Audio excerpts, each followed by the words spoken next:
What is up, guys? Evergreen Fly Guy doing another fly time video. As you might have guessed, we have a little bit pre-set up there that we're gonna do. I'm gonna go over all this stuff, but let me show you. Let me find my best example so far. Hopefully we can do an even better one while I'm doing the video. What we're gonna be doing, and this right here is a steelhead fly. It's called a Mylar moto minnow, and now it's not exactly how the video or pictures and stuff that I watched did. I had to change up a few items to fit what I could find, because I'm going off of what I could find at Bass Pro to get the closest, and I actually think it turned out still really, really good. The only real difference is my I didn't get white thread. I didn't think about it. I didn't get white thread. So I have tan thread. I also have some hot pink thread that I did for this one.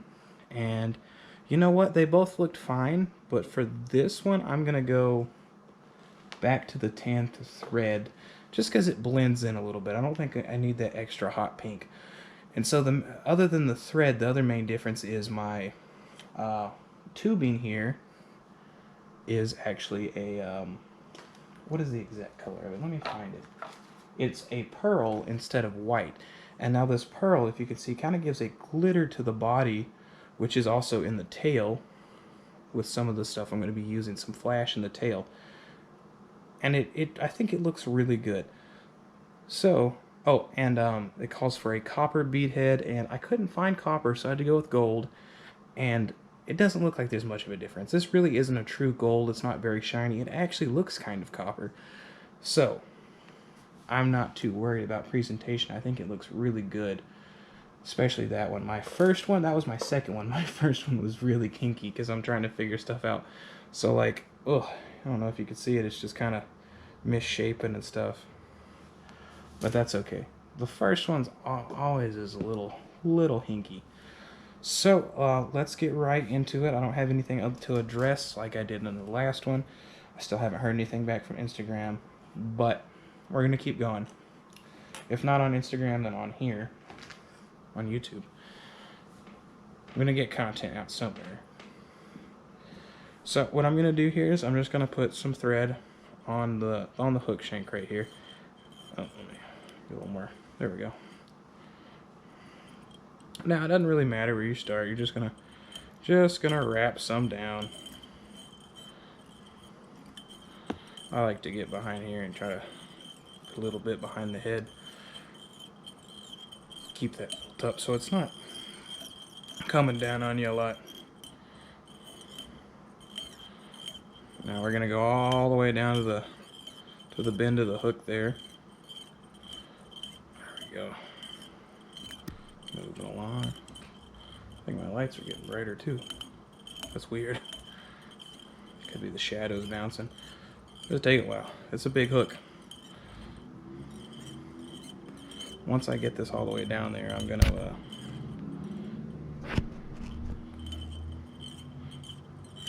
go over the exact hook and cone head we're using for this. Get like a little bit further down here is where I'm going to steady it. Alright, so we're using mustad, and these are streamer hooks size 4. I might fix my camera back here. It moved a little bit earlier. Anyway, these are streamer hooks, mustad, size 4, the 2XH by 3XL. And the original one that I read off of and watched called for a 3x5 for the X and the XH and the XL. Like I said, I'm just working from what I could find at Bass Pro. Bass Pro did not have that exact size, so I just kind of improvised here with what I could find. Next thing I'm going to do here is my stuff got spun up. My tag right here. Oh, got undone pretty quick. Let out some slack, and I'm going to cut this off. This is tag right here. Awesome. So next thing, we are going to use some Cabela's brand white marble, and I'm not a huge fan of working with this so far. I think it's a little complicated for me, but it's not too hard to use. It's just kind of, I don't know how to explain it. So I'm just gripping it right now, and this is probably plenty, maybe a little bit too much.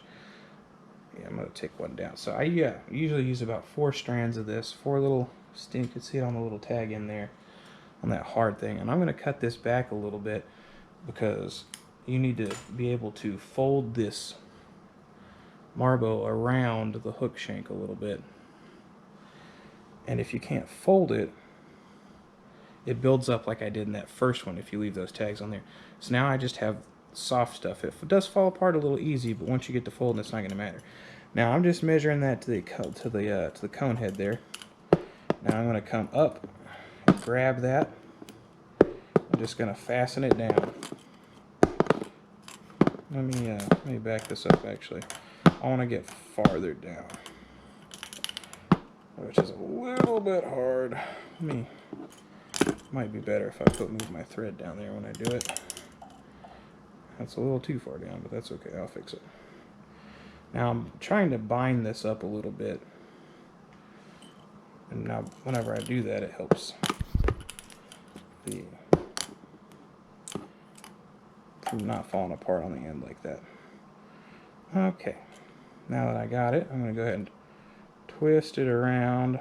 Be careful of the hook right there. Now I'm not going all the way down to its cone head. I'm just leaving a kind of a gap there, but a little bit there. I'm going to tie it down. I'm going to take my thread around here to keep this from going a little wonky. So I don't mind using a lot of thread through here, especially if it's to keep stuff pushed down, because we're going to be covering this. You're not even going to be able to see this anyway. I'm going to build up real good right here where my marbo didn't go, because I like to keep it the same size and thickness, because I learned doing one, if it's not the same thickness throughout the whole length of the hook there, it kind of gets a little odd when you're doing this next step I'm going to show you. This might take a minute. I might fast forward this a little bit because the only thing I'm doing is just wrapping thread and wrapping thread and wrapping thread. So get to about, let me see if I can get this center pressed down a little bit more, get it more uniform. Keep my thread real tight going through here. Real compact. Just gonna keep building it, keep building it, keep building it, keep building it.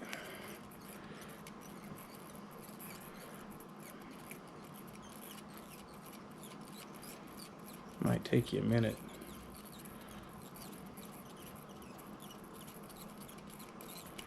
That's just what you gotta do when you don't get that marbo all the way down. Well, it was all the way down, it just kind of moved down on us a little more. And like I said, I've had this happen once before, and I built it up with my thread here, and it fixed on its own. I've done about 4 of these now. I think I'd be a little bit more proficient at it, but you never know. Sometimes you get real good at it, and then yeah, not as good as you thought you were. I need to mark this off down here better anyway. Right here on this tail. And this is a little annoying with your streamer there, or your hook there. Having to go in at an angle to get it all down.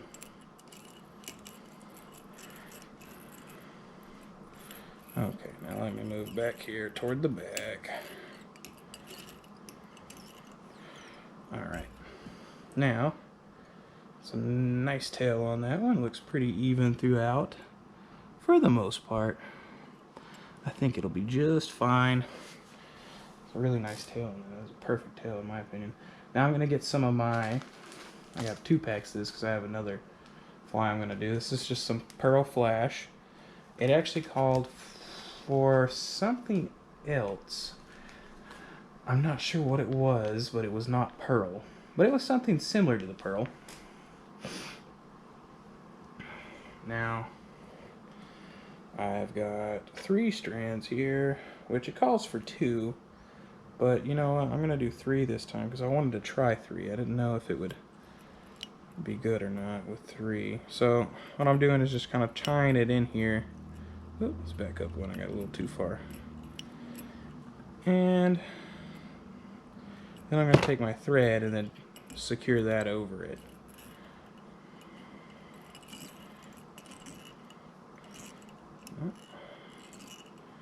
Just wrap it in real good. Alright, and now we have some flash in there to give it a little more attraction, a little color. I'm going to cut this off right there at the same length as the tail.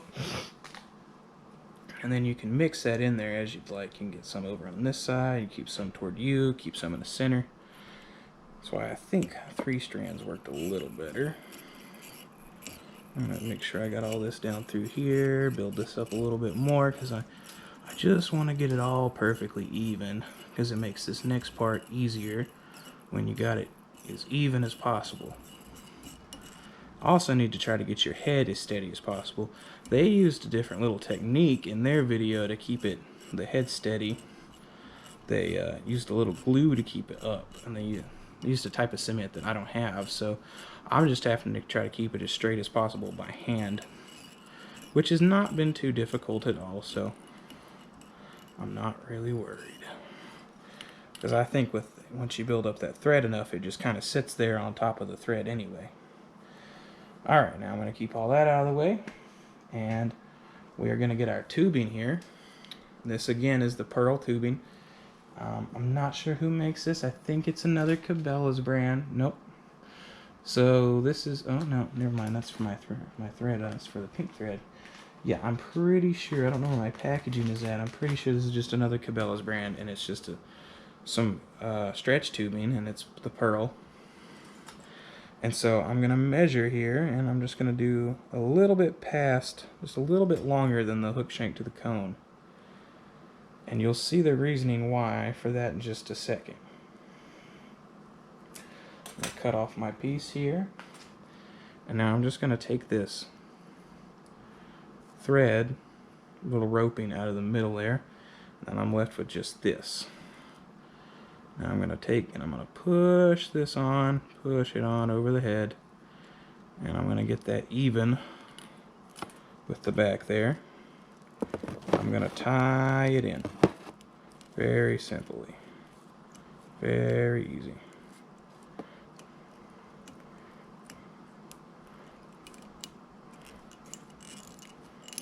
Oh, so I don't keep going over the hook there. Seems to be my issue I'm running into. I gotta get my angle right, get that nice and tight. Now I'm gonna draw this out a little bit. I'm gonna use my whip finish tool to put some knots right here. Ugh, I'm gonna struggle with it right now. There we go.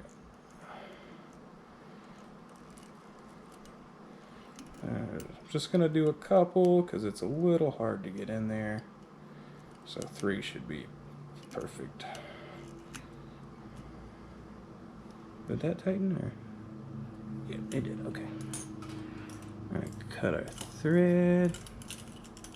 Double checking that got it. Cut our thread off. Alright. Now we're going to come up top.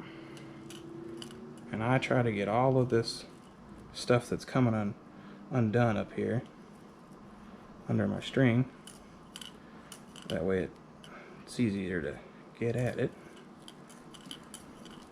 and tie it up.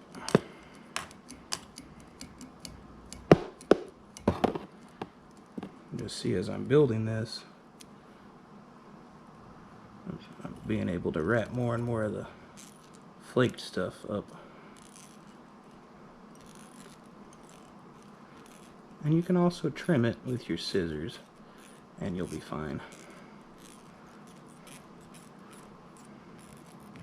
Trying to get as much of it with the rope as possible, or the thread as possible. I'm going to cut off my tag, I don't need it anymore. I'm going to cut off that. Like I said, it's going to wind up getting covered for the most part. See, there's most of it gone already. Alright, now we're going to get a feather.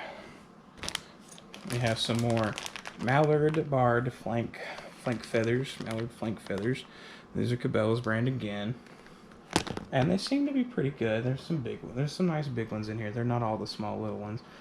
What I'm doing right now that you don't see is I'm just preening off the baby fuzz of the feather. See, now it's just actual feather, not the fuzz. And I'm just going to peel back and find the tip here. I'm just going to flick it. And I'm going to take this tip. I'm going to put it right here at the tip of the cone, and I'm going to tie it in. Okay. Now I'm going to take, and I'm just going to twist this around. Just wrap it around. And it's going to start forming its little collar there. And it'll poke up underneath the head of the cone, which is fine. Make sure it's still sticking out. Now I'm down to just the stem of this. The hard little tacky stem thing. And I'm going to tie my feather off in here real good. Make sure you get under that stem good. You might sometimes get under the feathers. If you want to move them around, then you can. Or you can go back over and fix it so you can go over it. I found that it doesn't really matter either way. Now I'm going to cut off that stem. I'm going to tie it down. Oop, let me go back. So it's not in the way of my next step here. Still got plenty of room for thread underneath this cone. Now this is one of the last steps here. I'm going to take my red, and this is a UV dubbing or something. I don't know, it's just sparkly. I forget the exact name of it. I just found this little pack because I have, like I said, I got a few other patterns I wanted to do, and most of them called for something like this, and I was just grabbing little packs, and I was like, well, ice dubbing, I think that's what it's called. Ice, something like that. I was like, well, this one just has a little bit of everything in it. I'll just get this one, and won't buy a bunch of little packs of stuff. Now, I'm going to put this red on here. And the red is just supposed to look like it's wounded, like a wounded bait fish. It's a really great pattern. I saw this and I was like, man, I think if I was a fish, I would eat this. Any fish that saw this would eat this. Not just steelhead. Trout, bass. Oh my gosh. It's just a great, it just looks like a great bait fish pattern. Just straightforward. It looks exactly like what you want it to. This was like my favorite one, the one I was most excited to do. Now I'm just wrapping around it. I'm just keeping it real tight. Oh, I lost some of my, let me dub it and twist it back there. Just keeping this real tight. Well, hold on. Keep losing this part. That's probably enough, but I went ahead and put this on, so I might as well just incorporate it. I can always trim back excess, which I might have to do. Alright. I'm going to grab this excess dubbing. There we go.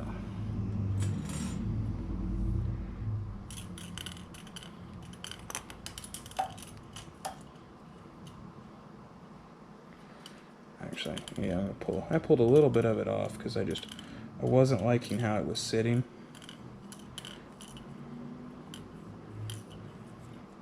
Which I still don't. Let me come back a little bit. There we go. Yeah, I might keep this all up here around this. Okay. I was just fixing something to where I liked it, and we're not changing any steps. Alright. Now we're just going to take a whip finish tool and we're going to tie it off. Unless I have a bunch of problems with my whip finish tool, and then we're not. Alright, there we go. 1, 2, 3, 4. We'll do 5. I like 5. It's a good finisher number for me. There we go. We're going to cut it off.